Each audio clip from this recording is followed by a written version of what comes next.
साथियों, क्या आपको पता है कि स्वतंत्र भारत की पहली सरकार जवाहरलाल नेहरू ने नहीं बनाई थी?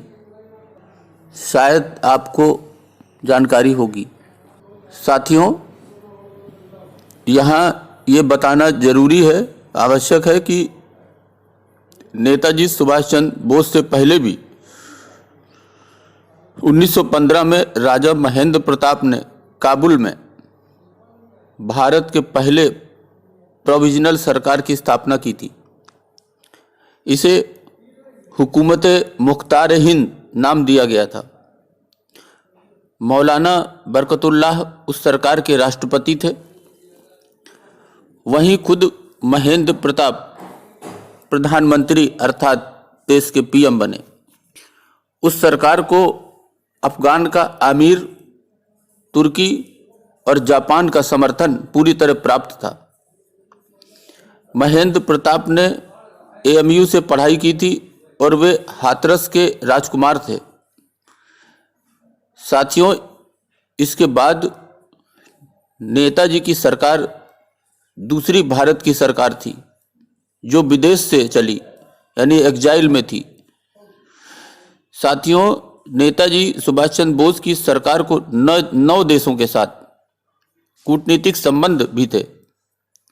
जापान का खुला समर्थन प्राप्त था और नेताजी सुभाष चंद्र बोस उसके प्रधानमंत्री थे। सिंगापुर में अक्टूबर 21, 1943 को इस सरकार की स्थापना हुई थी और इसे आजाद हिंद सरकार नाम दिया गया था। जापान ने इस सरकार की स्थापना में पैसे से यानी वित्तीय, सैन्य यानी सेना से व कूटनीतिक मदद उपलब्ध कराई थी। ये वो समय था जब कांग्रेस के अध्यक्ष रहे बोस को पार्टी से मोह भंग हो चुका था और वो देश विदेश में घूमकर भारत को आज़ादी का बिगुल बजा रहे थे। साथियों, नेताजी का मानना था कि अगर देश को आज़ाद कराना है तो केवल एक अहिंसा से ही हम अंग्रेजों को इस देश से बाहर नहीं कर सकते। साथियों, इस सरकार को एक तरह से गवर्नमेंट इन एग्जाइल माना गया, जिसे विदेश से चलाया जा रहा था।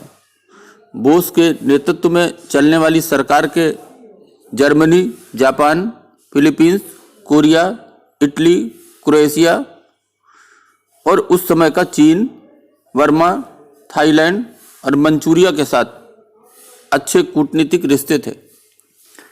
जापान ने सरकार चलाने के लिए अंडमान एवं निकोबार द्वीप समूह उपलब्ध करा दिया था, जिसका नामकरण शहीद और स्वराज द्वीप समूह के रूप में किया गया।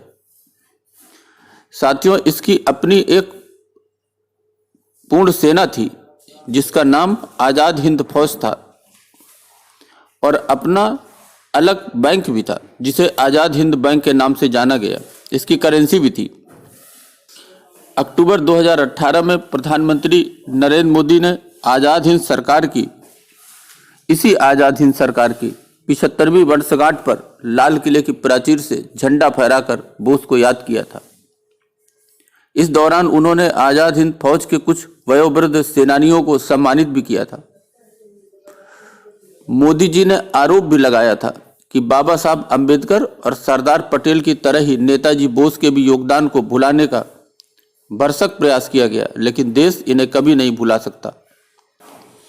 अप्रैल 1944 में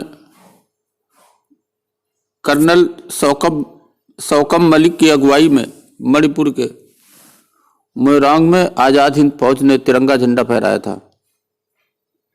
सुभाष चंद्र बोस के निधन के साथ ही आजाद हिंद सरकार भी कमजोर हो गई और एक तरह से इसका अवसान हो गया, अंत हो गया। एक्सिस पावर की हार के साथ ही इस सरकार के कई शक्तिशाली समर्थकों की शक्ति भी कमजोर पड़ गई। लेकिन हाँ, भारतीयों को एकजुट करने वाले नेताजी वो करके चले गए जिसके कारण अगले कई दशकों तक अंग्रेज उनके नाम से कांपते रहे। भारत आजाद हुआ, नेताजी का स्वप्न पूरा हुआ, लेकिन इसी भारत में कांग्रेस की सरकारों और उनके योगदान को कमतर आंकने के आरोप भी लगते रहे। साथियों, उनकी 125वीं जयंती पर हम नेताजी को याद करते हैं, उनके बलिदान की। अभी के लिए बस इतना ही। धन्यवाद।